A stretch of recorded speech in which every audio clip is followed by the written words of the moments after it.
श्री स्वामी समर्थ। मी मोहिनी विजय निंबाळकर तुमचं माझ्या यूट्यूब चॅनलमध्ये खूप खूप स्वागत आहे। आजच्या व्हिडिओमध्ये आपण बघणार आहोत आता येणाऱ्या गुरुपौर्णिमेला या दिवशी घरच्या घरी स्वामींचे गुरुपद कसे घ्यावे हे जाणून घेऊया, जेणेकरून स्वामींची कृपादृष्टी सदैव आपल्यावर राहील।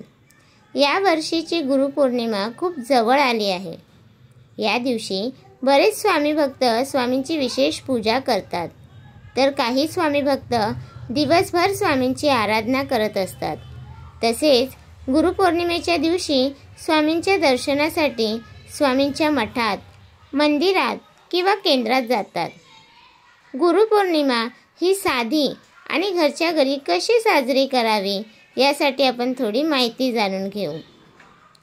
गुरुपौर्णिमा ही या वर्षी गुरुवारी आली आहे। या दिवशी स्वामी भक्त मनोभावनेने स्वामींची सेवा करतात। तसेच या दिवशी काही स्वामी भक्त स्वामींचे गुरुपद घेतात।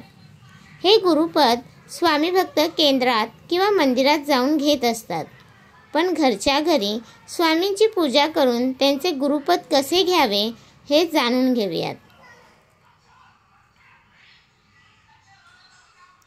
जे स्वामी भक्त आहेत आणि ज्यांना स्वामींचे गुरुपद घ्यायचे आहे त्यांनी या दिवशी मनोभावनेने स्वामींची पूजा करून त्यांचे गुरुपद घ्यायचे आहे।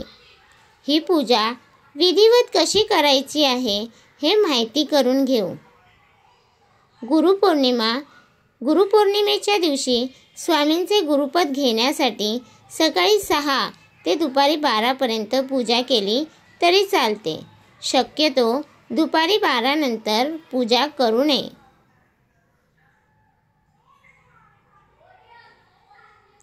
स्वामींचे गुरुपद घेण्यासाठी पूजा कशी करायची हे बघूयात।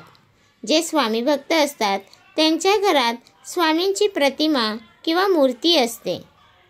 आपण सकाळी देवपूजा करून घेतल्यावर श्री स्वामी समर्थ महाराजांची मूर्ती किंवा प्रतिमा एका ताटात ठेवायची आहे आणि त्या मूर्तीला पंचामृताने स्नान घालायचं आहे। जर का स्वामींची प्रतिमा म्हणजे फोटो असेल तर ते स्वच्छ पुसून घ्यायचं आहे।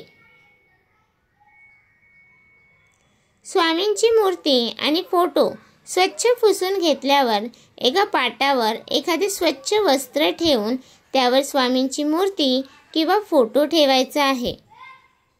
त्यानंतर त्या फोटोला किंवा स्वामींच्या मूर्तीला गंध लावायचा आहे आणि रीतसर त्याची पूजा करायची आहे।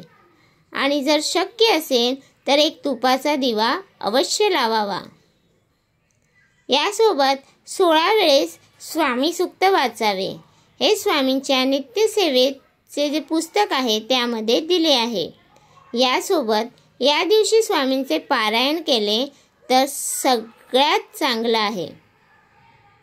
आपण ज्या वेळेस स्वामी सुक्त वाचन झाल्यावर स्वामी महाराजांच्या समोर हात जोडून स्वामींना आवाहन करायचे आहे, हे स्वामी महाराज, आज गुरुपौर्णिमा निमित्त मी तुम्हाला आजपासून माझा गुरु मानत आहे। त्या दिवशी